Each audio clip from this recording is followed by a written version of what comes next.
বাংলার বুকে ছোট্ট একটা রাজ্য, তার মাঝে মহেশপুর গ্রাম। গ্রামে জঙ্গলের পাশে একটা ছোট্ট কুড়ে ঘরে এক বুড়িমা ও তার ছোট্ট নাতি মিনুন একসাথে বসবাস করত। মিনু প্রতিদিন তার পোষা বিড়ালের সাথে খেলা করত আর অনেক মজা করত।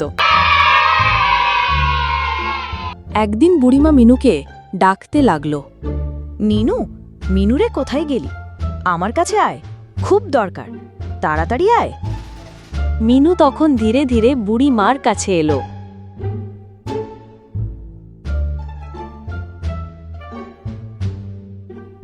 কি গো দিদা, কি হয়েছে? তুমি আমায় এমন করে ডাকছো কেন?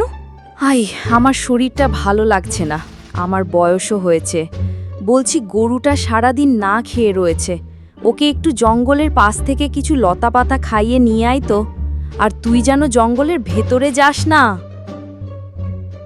মিনু তখন তার গরুকে নিয়ে কিছু ঘাস আর লতাপাতা খাওয়ানোর জন্য গ্রামের রাস্তা দিয়ে জঙ্গলের দিকে যেতে লাগল।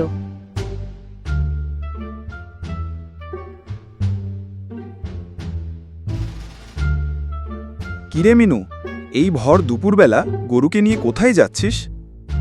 আমি ভোলাকে ঘাস খাওয়াতে নিয়ে যাচ্ছি দাদু। তা আমি বেশি কথা বলবো না, দেরি হয়ে যাবে। আমি এখন যাই। এটা বলে মিনু সেখান থেকে চলে গেল।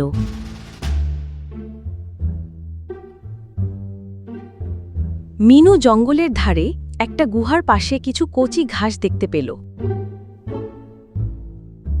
ভোলা, তুই ঘাসগুলো তাড়াতাড়ি খেয়ে নে, আমাদের তাড়াতাড়ি বাড়ি যেতে হবে। হঠাৎ গুহার ভিতর থেকে একটা কুৎসিত পেতনি ধীরে ধীরে বেরিয়ে এলো এবং এটা দেখে মিনু খুব ভয় পেয়ে গেল। কিরে মেয়ে, তোর এত বড় সাহস! তুই আমার গুহার সামনে কি করতে এসেছিস? হা হা। আমার ভুল হয়ে গেছে গুহার পেতনি, আমায় ক্ষমা করে দাও। আমি আর কখনো এদিকে আসব না।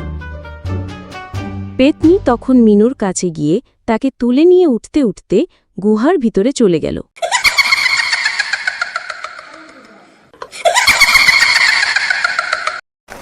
আর এদিকে বৃষ্টি শুরু হলো আর গরুটি দৌড়াতে দৌড়াতে বাড়ির দিকে যেতে লাগল।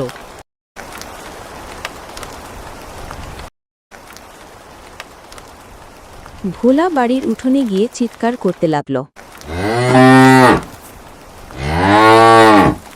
বুড়িমা ভোলার চিৎকার শুনে ঘর থেকে বেরিয়ে এলো।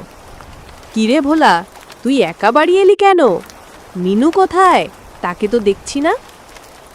বুড়িমা তখন বুঝতে পারল নিশ্চয়ই মিনু কোনো বিপদের সম্মুখীন হয়েছে, তাকে কোনো একটা ব্যবস্থা করতে হবে।